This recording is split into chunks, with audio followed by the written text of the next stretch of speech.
It's time for the bookend. What we want to do is bring notice to some books that you may not know. It's a virtual book club. It's a good way to bond with friends.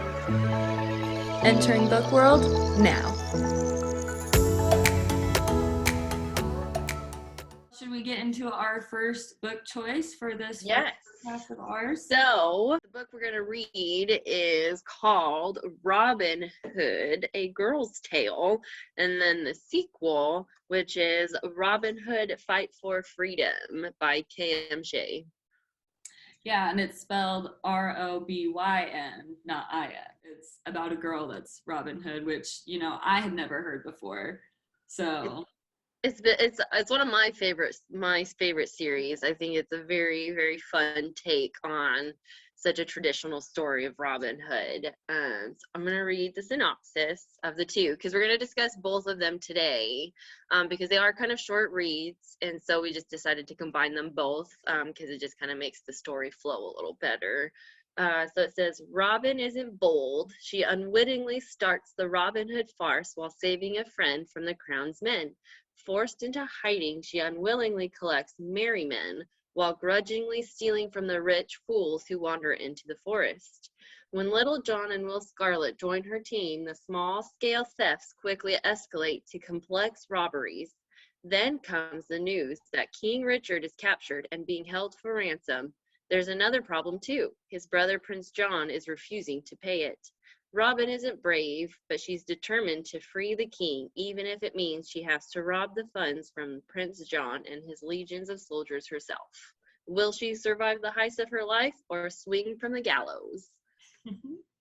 the last part is a little dark. It seems a little bit more dramatic. Yeah. So I ordered, just because I knew we were starting this podcast, I ordered a book journal, and I put at the front a rating of 4 stars. Yours only goes up to 4. Mine says 5. Oh, well, there are 5, but I gave it a 4. What? Okay, and my reasoning is because I love these books. I think the author is amazing, and I thought she did a really good job. But I'm keeping my 5s for like my all-time favorites, if that makes sense. Okay. Well, I also have my book journal that Kayla gave me last year for Christmas, and this is book 1, so I finally have a good reason to use it. I gave this book 5 stars because it is one of my absolute favorites. I think she does an amazing job with her writing, between switching from having the character tell you a story to being the character and going through the story. Like, I think the writing was just very creative and it flows very well. And also, I just love the characters. Yeah, I mean, speaking of her writing, it was really interesting because one of the notes I took down was that as an author, something I really appreciate a lot about K.M. Shea's books are that, like, she doesn't spend 5 chapters at the beginning droning on about, like,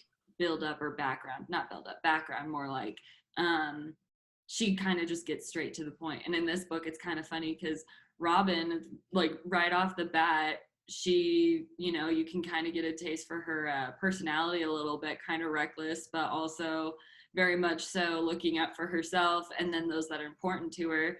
But yeah, she gets straight to the point. Like, right off the bat, Robyn saves Maid Marian from one of the sheriff's men by shooting him, like, in the leg or something with her bow and arrow, or her dad's bow and arrow. And so she immediately, her parents like, okay, packing you up, you gotta go, like, you're gonna, like, get taken to prison, so you gotta go, bye. And that's when she just runs off to Sherwood Forest. Yeah, I think with how the book started, the author did a really good job kind of just getting to the point, but you don't feel like it's rushed. Like, you still get a good start to a story. Like, you don't feel like you skipped parts or that she rushed it so that she could get to other points of the book. I do find it kind of funny, her relationship with her parents at the beginning, because that part you don't get much explanation for. Even through the rest of the book, you really don't get an explanation for her relationship with her parents. Yeah, I think they revisit it like once, and it's kind of interesting because at the beginning, you're like, oh, these parents don't really care that much. And then that is something that the author touches on in just like like one chapter, I think in book 2, the fight for freedom. It's so interesting because even Robyn, like the character, is under the assumption that her parents don't care that much. And then when she like visits them under the guise or disguise of someone else, then she finds out that her mom's crying because she misses her. So it was just kind of one of those things where like you said, you really are reading and thinking of yourself as the character as you're going along in the book. So the book starts with Maid Marian and Robyn talking and kind of doing their thing. And then Maid Marian gets in trouble with some guards, and so Robyn saves her. And then I do like it because when Robyn saves her, this is where the story kind of changes, because in the book, Maid Marian or Robyn's wearing a cape or a cloak thing, and when she shoots the guard, Maid Marian says, "Robyn, hood," meaning put your hood on. And then the guards took that as Robin Hood, and then that's kind of how just the so tale clever. begins. So clever. I mean, an interesting thing around the whole I mean, K.M. Shea does another series that is one of my absolute favorites, about King Arthur, and it's kind of along the same premise where King Arthur is a woman. And so it's just so interesting how she takes these tales, and right off the bat you kind of think it might be odd, like thinking, oh, these, you know, prominent fairy tale characters that are, or historical figures, are like, you know, Loved and known. love and ale, and then all of a sudden she just winds it so easily into like this cool story of them being female, which I think is Girl really power. yeah. Moving along with the plot points of the book, she gets into the forest. She's kind of just like fending for herself, and one thing I really like is that she's just super capable, and that's something that like I think the author kind of mentioned. She was just raised that way, like from her parents, but specifically her dad, is that she was just like raised where she was super super good and talented with a bow, and she could kind of survive. But then she also got help from Maid Marian by teaching her, you know, how to read, how to write. So then she was educated as well, which, you know, in the story, commoners and village people weren't. And so that also gave her a step up in being able to survive on her own. Yeah, which then plays a really big part into what kind of happens over the next few chapters, where she starts gathering Merryman. yeah, I almost said Lost Boys. That's Peter Pan. Wrong story. But yeah, so like she saves her best friend, whose name is Much. My favorite character. He's so funny. I love him. He's kind of like the nursemaid of the group. I love it. Yeah, so one of her like childhood friends, they kind of leave it where it's like they hadn't talked in a few years, but they used to hang out as kids. He shot a deer in the forest, and so the sheriff's men were gonna hang him for it. And so she is like, oh, well, I can't let my friend die. So she goes and saves him super easily. Like she like talks about how she was nervous, but like at the same time, whenever she's nervous, she still has confidence in her skills, which I really like, which means you can be both, have both, you know, going on at the same time. But yeah, so she saves Much.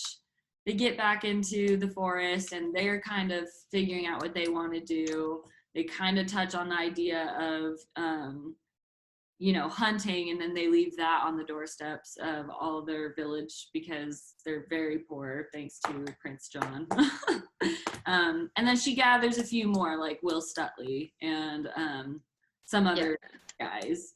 And even though, because in the sake of time, the author doesn't name each merry man that she gets, she makes it a point that like Robyn knows. You know that Robyn knows everyone's name, everyone's backstory, and she just loves them so much, which like to me shows a lot about her character, where she's like, you know, I don't really care about what's going on too much, but I really care about my merry men. Yeah, I think kind of going on along with that is that she doesn't take risks because she cares about her merry men. So it started out small when her band was small, and they did food and gave food to the villagers and helped them that way. And then as they got bigger and more capable, she started doing more things, but she's very careful because she doesn't want to risk putting her men in jeopardy.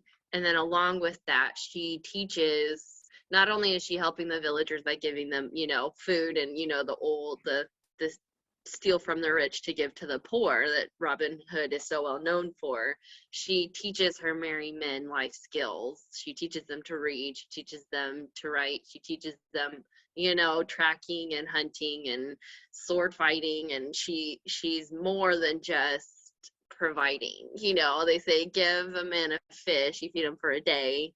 Teach a man how to fish, save him for a lifetime. Yeah. So yeah, I really like all of her nuance with that, like the build up with her merry men, where it's like she's building this rapport and relationship with them, and it's so much more than just, hey, let's all gather to steal. Yeah. So kind of moving along with the story. So Maid Marian, she saves Maid Marian, and then she then saves Much, who's the first merry men. And then she doesn't want to originally be Robin Hood. She doesn't want to be an outlaw. She just kind of wants to survive. And then this part's kind of interesting, is that she gets along better with Much's parents than her own parents. They go see his parents and get food and help from them, but they never go back to Robin's parents, which is, I think, interesting. I think about that. Yeah, because I was reading it. I've read it like 10 times, but I was reading it again to get ready for this, and I realized that, and I was like, that's really strange. And you can see the difference between Much's relationship with his parents versus her relationship with her parents. Yeah. I mean, going along with that, they mention how Much's family is kind of one of the only ones that's still somewhat surviving well, like, because they're are they tanners or millers? Millers. Yeah, they're millers. Much the Miller son. I mean, even they are really bad off, but they're better off than anyone else in the village. And so it's kind of an interesting concept, because Robin's parents kind of like, they had her working all day out in the fields and doing stuff, and it just, yeah, the difference in, like, I don't know, home life is interesting.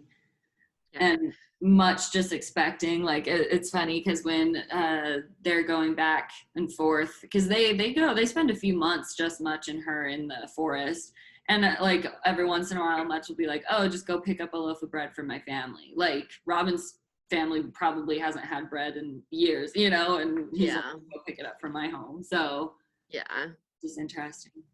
Yeah. Okay, so who's the next merry man after Much? It's Will Stutley, right? Yep, and his little band. Yeah, his little band. They only name Will, though. They don't do the other ones. But he comes into the forest to join, because he wants to join Robin. And this is a fun thing, because Much knew who Robin was from the very beginning. When I first started reading this book, I was kind of worried that they were gonna, like, do the whole, like, she's gonna lie to all the merry men, and then they're gonna find out, and then it's gonna be this big dramatic thing. But that's not the way she took the story at all.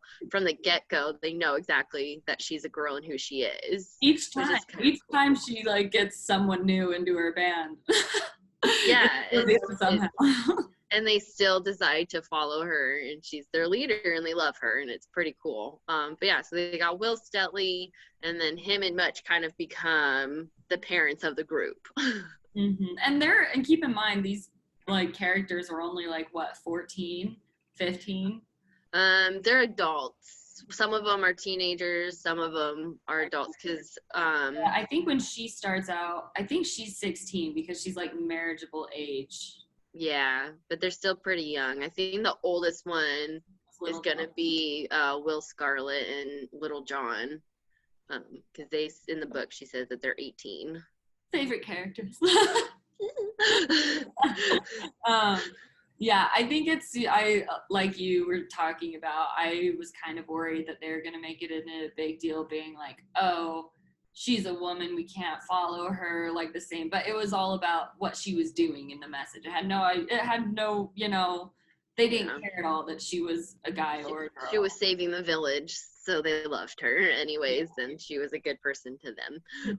But then once they find out that she's a girl, it's not like they don't treat her like she's capable. They treat her more so like she's precious. And there's a really good difference in that, which I appreciated, because it's like, yeah, I don't want to be treated like a porcelain doll that can't do anything, which is what Maid Marian has been fighting for her whole life, where she's like, I don't want to be this princess locked in a tower, but the guys still take care of her and protect her while letting her do everything, so. Yeah. So speaking of Maid Marian, one thing we forgot to touch on was that Maid Marian's the one that talked Robyn into becoming Robin Hood, the infamous outlaw. Yeah, Robyn really didn't want to be the Hood at all. No, she didn't. She didn't. It was Maid Marian kind of manipulated her into it. She kept bringing things, and she was the one that was supplying their stuff, so she was the one that brought her a new bow, like her own bow. Yeah, got her a new bow, got her the green uniforms, presented that. She was the one that started it, Maid Marian, because she was kind of living vicariously through Robyn, I think. Should we move on to when she meets Little John? Yes. So after Will Stutley and them come, they kind of get a rapport going. And then the next thing, they're going to go to, why can't I think of the town's name? Anyways, she's going to the town to get bowstrings, I think, and they run into Little John. So. Well, that was Will Stutley.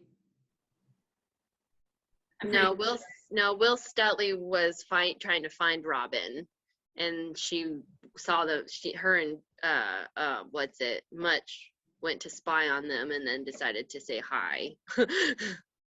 And then she was seeing Little John. She found Little John was going through the forest, and then he fought her. No, I know. Little John was going into the forest. She was coming out of the forest, and they met at a bridge over the river. Oh, okay. I read it this morning again. I read it a few days ago, so. It's fresh on my mind. The first book, at least. The second one, it was a few days ago. Yeah, but anyway, so she's going to the town to get bowstrings because Much broke hers. And then she runs into Little John, and she's disguised as a guy. So Little John, and at the time he wasn't Little John; it was just John something. John Little, that's right. And so she's trying to get past him on this bridge, and then Much and Will Stutley come in, and they're like, "How dare you walk into Robin Hood's territory? You have to fight." Yeah, exactly. So they kind of force her into fighting John Little. John Little is like, okay, yeah, that's fine. I'm good with it. Yeah, boys. It's funny because this starts before this, Will Stutley and his few friends, and then Much, they swore allegiance to Robyn, but it was more so of hi, nice to meet you. You want to join? Okay. But then Little John marks the start of whenever anyone comes into the forest, the boys try to force her to fight them to, for honor or whatever. And then without fail, almost every single one of them ends up joining. And she wins somehow. Although I think, didn't she lose against Little John? I honestly think she lost against Little John and Will Scarlet. Yeah. Or she just kind of quit. She starts talking. They don't. Yeah. Well, she's trying to run away. Yeah, she's not. And she says in the book that she's not overly talented with swords or she fought Little John with a staff, but she talks about how she's not good at those. She's good at archery. She's the best one, but the other ones she doesn't want to use. She's kind of forced into it by her band of guys who kind of played jokes on her, I think. Yeah. I just love the overall tone of joy in the book. Even though they're literally outlawed and kind of hiding, because if they get found, they're gonna swing from the gallows. Then they still figure out how to live and be happy like that. So learning to be happy with what little you have. Speaking of Little John, he was really cute when they came in. I mean, he's 18 and super capable, and he just, what was his backstory? Something happened with... His sister was starving in the village. Yeah. and her and his family in the village was starving, and they were safe because Robyn gave them food. Yeah, so he wanted to go and help her out. Yeah. So anyways, they fight, they kind of cajole her into fighting him, and then when she's trying to figure out what he wants and he says he's looking to join Robin Hood, she kind of gets distracted, and then he kind of pushes her into the river. And being a girl with curves, she knows if she gets out of the water, he's gonna know she's a girl right away. But because John, and in the book, she describes Little John as being very big, very tall, and so he just like plucks her out of the water and then realizes she's a girl, but then he still joins her and swears alliance to Robin Hood. Yeah. And whenever they swear allegiance, then one of them does like a new name christening thing, which is how, as a joke, from John Little came Little John, and is really ironic because he's like the biggest one in the group. Yeah, so they did it kind of on purpose. It was just a funny thing, but then that's how Little John becomes famous, and then he ends up getting along with Robyn, and so they became like best friends. Yeah. And then at this point is when because her band is growing, she starts, instead of just giving like meat and food to the villagers, this is when they start, doing a few little missions where they steal from the rich to give to the poor. And I think it's because there's like something triggers Robyn where I think Prince John like raises or increases taxes even more, and it's too much. So yeah, so it kind of starts because she runs across a noble in the woods, and she doesn't even do anything, but he just gives, like, he thinks she's gonna attack him, and so he throws gold at her and runs away, and then she's like, wait a minute, so they give that to the villagers. And then at one point Robyn goes into the village and sees how bad it's getting, and then that's when she's like, okay, we're doing this. Yeah. So that's kind of like the in-between between Little John and then my favorite character, Will Scarlet. Will Scarlet. So what a heartthrob. He's like 18 in the book. But his backstory is pretty dark because he comes into the forest, and what's funny, I mean, they christen his name Will Scarlet because he's dressed in red. And so he sticks out like a sore thumb in the forest. And he's the only one that's of noble birth. And so he actually was like a lord in Prince John's court, or King Richard's, but he's gone. King Richard's gone right now. But yeah, so he's a noble, but he says that what happened, he had his family died and someone tried to murder him, and he killed that person in self-defense, and then they like demoted him, took his lordship away, and then yeah, because it was his neighboring lord, the people, the rich people next to him wanted his title and land, and so he tried to kill Will Scarlet, and then Will Scarlet killed him, and then Prince John gave everything to that neighbor, so Will had he was a little bit more vengeful. Yeah, he wanted revenge more so than wanting to be this noble person to give to the poor. Yeah, I mean, what's funny though is that, like, even though revenge is probably his main motivator when he joins, he it changes pretty quick. Like, he pretty much adapts like the helping people over that vendetta, because it's not really mentioned much again. Yeah. I think he kind of gets in what he realizes that they're doing something good, and because he is a genuinely good guy, he doesn't hold on to the revenge stuff. That's not a big plot in it. And the same thing that happened with Little John happened with Will Scarlet, where they made her fight him, and he discovers she was a girl, and he joins and gets christened Will Scarlet. But yeah, after that, like, after he joins, it's kind of funny because within the next chapter, the author is just like, yep, so Little John and Will Scarlet became Robin Hood's best friends. After that, they go, and this is kind of the funny thing because it kind of happens really quickly because she just wants to introduce all the characters.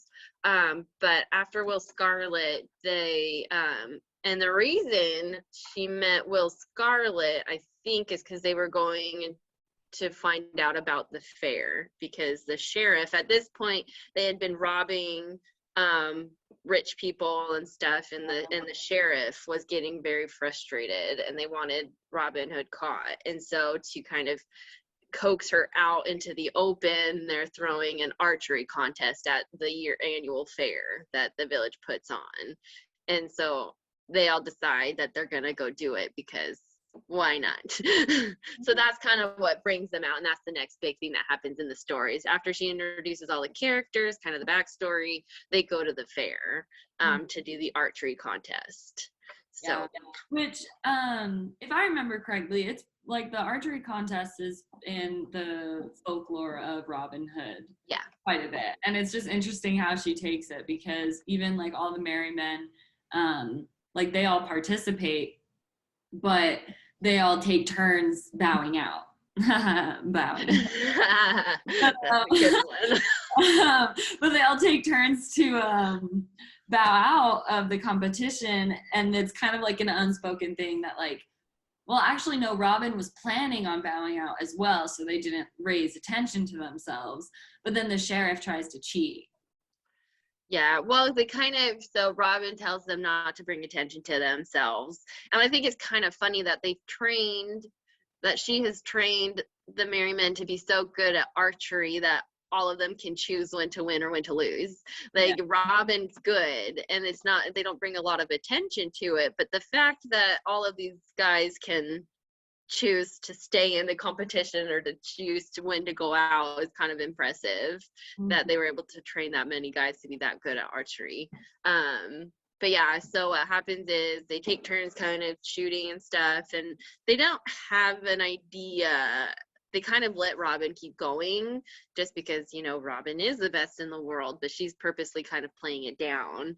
And then she ends up winning, or well, she ends up being the finalist, and the finalist goes against the sheriff, and he cheats, right? So he moves, she has a regular bow and he has a long bow. A long bow you can shoot farther with, and so he moves the things farther back, and then everyone's getting upset because they're like, oh, he's cheating, and he's like, oh, I'm gonna give my bow to Robin. And so then he shoots and he does okay, but then he kind of cuts the line on the bow so it's slack, but you know, and because he's cheating, it makes Robin really upset, so she does, you know, the boss thing and wins. Yep. And what's funny is, if I remember it correctly, he like immediately, like, someone whispers in his ear and he's like, that's Robin Hood. Yeah, it's so, and I mean, I guess it's kind of important to bring this character in because he does play a bigger part later, especially in the second book, but it's the why can't I think of the word? He's basically the sheriff's assistant. He's yeah, it's, I don't remember what they call him. We don't know his name at this point yet, but it's the sheriff's assistant, and he's smarter than the sheriff, and so he's the one that kind of notices who Robin is, and you know, and then the sheriff is like, congratulations, Robin Hood, and everyone goes crazy. And so they all make it back to Sherwood Forest, but they also took the trophy, which was the golden arrow. Yeah, which turned out to be fake gold. It was just painted. Which made them extra mad. Yeah. Look, we're already on page 2. Look at that. Okay, so after the archery contest, they at this point have amassed probably, I'd say, 25 to 30 merry men. And for the little clearing that they were in, Robin's like, yeah, we need a larger space because I'm expecting like up to 70. And I thought that was kind of too much, but then, I mean, later on it proves she's right. Like, she gains probably 30 extra men in like a week, 2 weeks. And so like she sends a few, including Will Stutley, who, his character is so funny. I love him. He's so cute. He's just always wanting to please, you know? he runs off, and he's gone for like 5 days trying to find a new camp for them, and he finds one in like this secluded little magical spot, and at least that's how I pictured it in my head. It was kind of hidden, so he had to look really hard for it, and there's like a waterfall, and it was just huge. And yeah, although in a forest like that, I'm not sure how they would find a place to hide 70 people.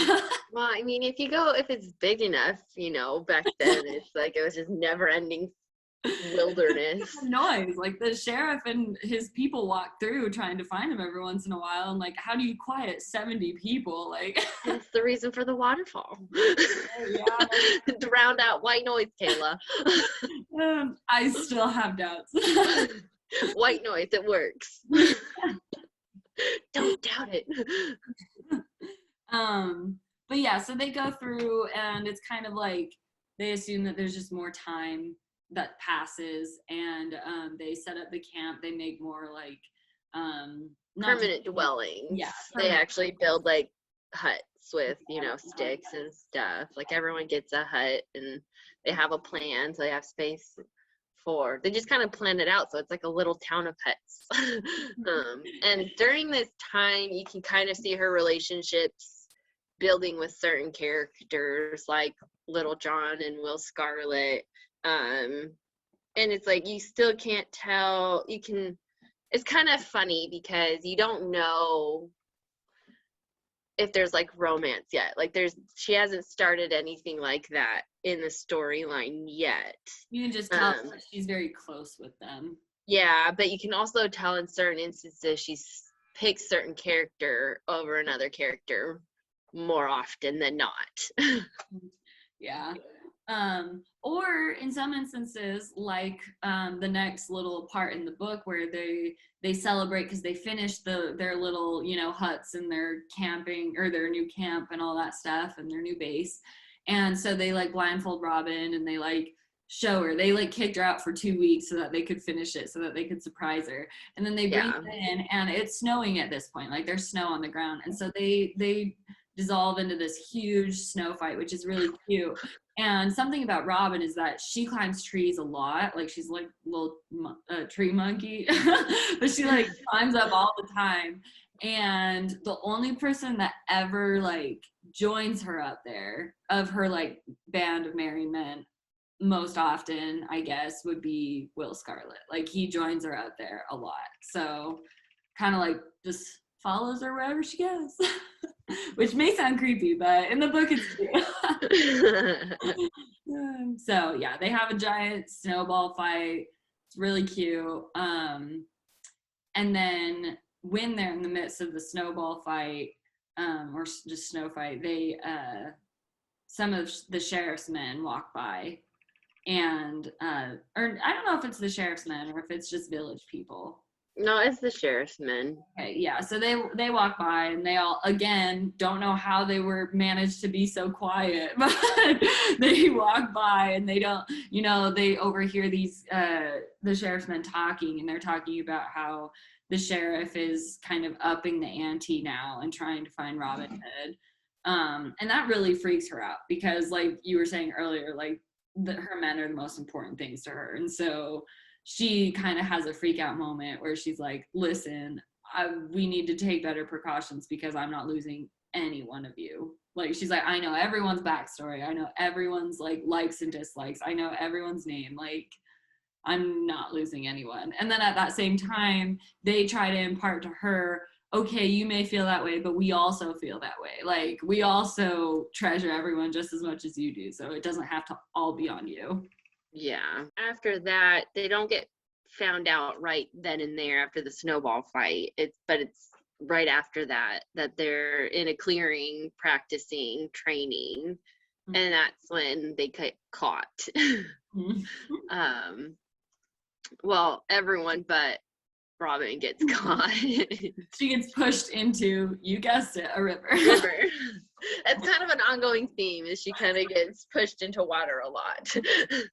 But unfortunately, this time it was during the winter, so it was very cold. She almost died. Well, and we did forget to bring up this part. At the very beginning, she talks about how much she hates horses Maid Marian brings a wild horse from her stables and gives it to Robyn at the very beginning, and Robyn kind of creates a bond with this horse, even though this horse is like super grumpy Has a and really bad temperament. has a very bad temper. But that's who ends up saving her, is the horse, which His is name kind of is cool. Crafty. But so she gets pushed into this river when the guards come. But as she's getting pushed into there, she sees, is it Will Scarlet that gets shot? Yeah, he gets shot with a crossbow, and that's the last thing she sees before going into the water. And then she thinks she's done for, and then Crafty, the wonderful horse, saves her. I love K.M. Shea's writing when it comes to animals, because she writes them with so much personality. And I love it, because a lot of animals have tons of personality. And so I've always loved her writing when she adds an animal into. I can attest to animals having character. My cat has already clawed my leg 3 times during this. Oh, Jaxie.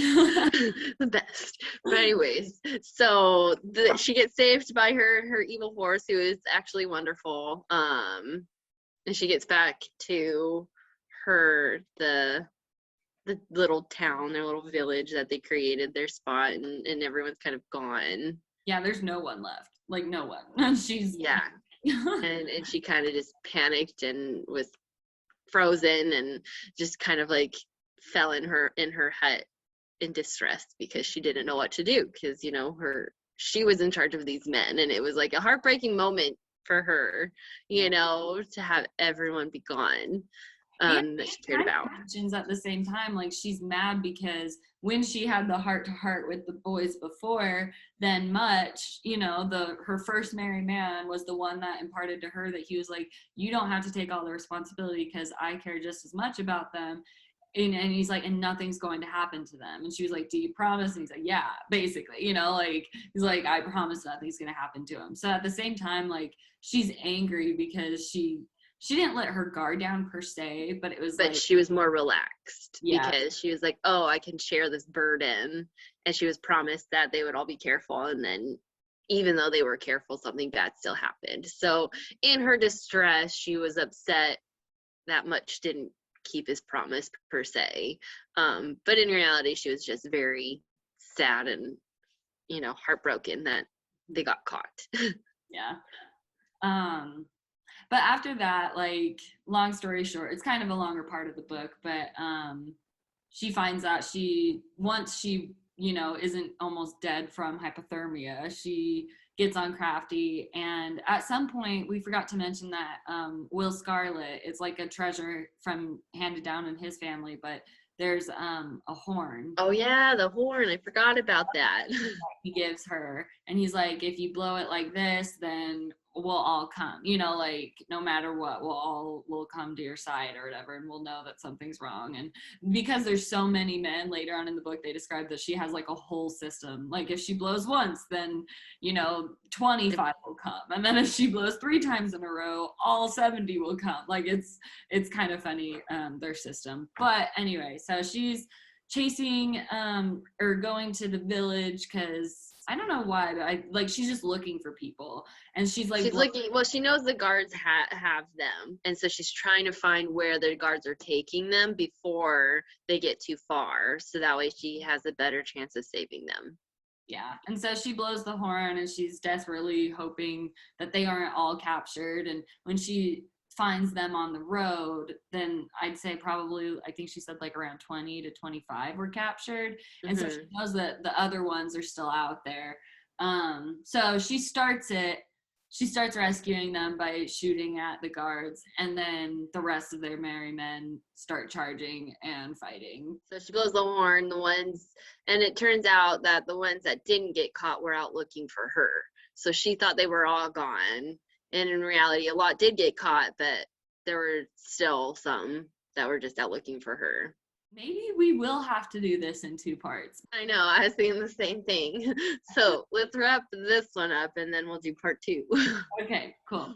Yeah, so long story short, she rescues her men, but because of her dip in the water, and she also gets hurt in the fight, that's when she gets sick. So what happened was they got caught, they did all of that, and then they get back and they kind of plan out, more precautions that they're going to take. And then Robyn's going in, Maid Marian comes. Anyways, she's going to the town for more supplies or something, and she runs into Friar Tuck, who then becomes a father figure in the camp and takes care of them. Yeah, he's awesome. He's not your typical friar, I guess. Yeah, and then at the same time, part of why Maid Marian comes into the camp is to let them know that Prince John, Robin Hood has gotten so big and well known that he is coming to them. And then that's when Robin gets sick. Yeah. So they rob Prince John, and Robin gets sick. I'm not sure exactly what. I think they just mentioned that she just, starts not feeling well. And then in her dramatic fashion, she's like, I'm dying. Yeah. It's funny how they describe the sickness, because I'm sure I felt something similar, but like, it was just interesting how she described it, where she had so many aches and pains that like she couldn't move, and like her muscles would get tight and like all that stuff. But around these times is when Will Scarlet starts, like he gives her a hug, he starts he massages her back for her and like does little things. And at the same time, the author makes sure to note that Little John notes this. He sees it, gives Will a weird look, like just little things. And Robin doesn't really acknowledge much of it. She just, oh, he's my close buddy, But at one point, she's really sick, and a bunch of the other guys leave, so it's just her and Little John at the camp. And he challenges her to an archery contest, and she's like sprawled on the floor like of their camp by the fire, like can't move, and she's like, John, I'm sick. And he was like, no, let's do it. So he annoys her so much that after he shoots, she just picks up a bow and kind of flings it, like she doesn't care, because she's like, whatever. So she's like angry at him, and it's like, whatever, you're being a jerk. Yeah. And his arrow is closer, his is a better shot than hers, and he all of a sudden declares, oh, well, I won, which means I'm the new leader of the Merry Men. And this takes Robin aback a lot. Yeah. Well, and they don't really say this part, and I don't remember it being in the book, but I guess it's implied, and Little John says that, you would promise that at the beginning of all of this, that if any of us could outshoot you, then we would then run the Merry Men. We would be the leader. And she was like, one, that was when this all started, and I didn't want to do this in the first place. Two, it's not a fair thing, because I was sick. And he was like, I still beat you. And he was kind of being a real jerk about it. Yeah. And it's funny because all the other, Much, Will Scarlet, and Will Stutley come back from wherever they were. And when they find out what's going on, they're like, what the heck? They're like, Little John, take it back. Like, we aren't going to follow you anyway. Even if Robin does give it up, we aren't going to follow you. We only want to follow Robin. And Will Scarlet is also like, Little John, you're being a jerk. What are you doing? And then it notes that Little John whispers to Will Scarlet, and Will Scarlet's like, oh, never mind. Yeah, Little John's right. Yeah. So then Robin, as she's like dying because she's so sick, her two best friends, her two closest Merry Men that she loves and adores, kind of betrayed her at this point. And you're like super upset with these guys, because you're like, this is so dumb at this point. So then the first book ends with her fleeing her camp. She leaves her hood and all of that stuff outside Little John's little hut door, and she puts back on a dress. Yep, puts back on a dress, gets on Crafty, and heads to does she go to Maid Marian's? No, she goes, because Prince John is in town, all the nobles and everyone, they're having a big party ball get together. It's like a celebration that like lasts like for days kind of thing. Yeah, and so all the nobles are going there. And so she thinks, you know what, they're not gonna come looking for me in the last place I would be. And so she takes Crafty and she goes away to where this party is happening and blends in. She felt betrayed and was like, I gave you everything and you took it from me, so I'm gonna, Yeah, and a thing in the writing though is that she spells Robin Hood here Robin, because she even acknowledges that she was like this persona, you know. Oh, that's interesting. I never noticed that. Yeah. That's, so out of the first book, since we're not doing both of them today because we're running out of time, who is your favorite character so far? Okay, character time. Who would you be and who would you actually be? Okay, so who would you want to be and then who would you actually be? So I think who I would want to be, I would want to be Robyn because she's amazing, obviously, but who I'd actually be would probably be Much. I would be the one that ends up trying to, take care of it and make sure she doesn't get into trouble. And then I would probably end up having to stay back and like train the people. That's what happens to him a lot of the time, is he gets left out of doing the fun things because he has to take care of the people back at camp. So that's my guess, is that's what I would end up being if it was an actuality. I too would love to be Robyn. She's just such a baddie. Love her. Girl power all the way. Who I would actually be I think I would actually be Maid Marian and her bouts of crazy, just blazing in, really wanting to be a part of something like that. But she's already part of it. She just, has her own role to play. But yeah, her relationship with Robyn is so cool. But yeah, I think I'd most likely, actually be Maid Marian. I'd rather go do these fun missions than find a husband. It's true. Okay, I think for you, I think you would actually be Robyn. Mine, because I think you're amazing. But no, because you care, but you're also cautious. But you're also brave. You have a lot of her same traits and characteristics. So I actually think you would be Robyn. What's funny is for you, I would think you would actually be Maid Marian. We're like, you have that tendency to like want to take care and like be a part and really like help out, constantly worried that you're missing out on it, but you aren't. You're like part of the group and everyone loves you and adores you. True. I can also, our relationship is similar to theirs too. Yeah. Okay, I'll go with that. You could be Robyn and I'll be Maid Marian. Okay, cool. Well, this has been the bookend. We will be doing this every other week. So read this one and then also the second one, because we're doing a part 2 for this one. Yeah, but we'll have Facebook, TikTok, Instagram, and I'll share links to this, and then also lead ups to the next books we're going to read, so that way you guys can look at them, read them, and then join us in our conversations. Yeah. Sweet. Well, thanks. Bye, guys. Bye. It's time for the bookend. What we want to do is bring notice to some books that you may not know. It's a virtual book club. It's a good way to bond with friends. Entering Book World now.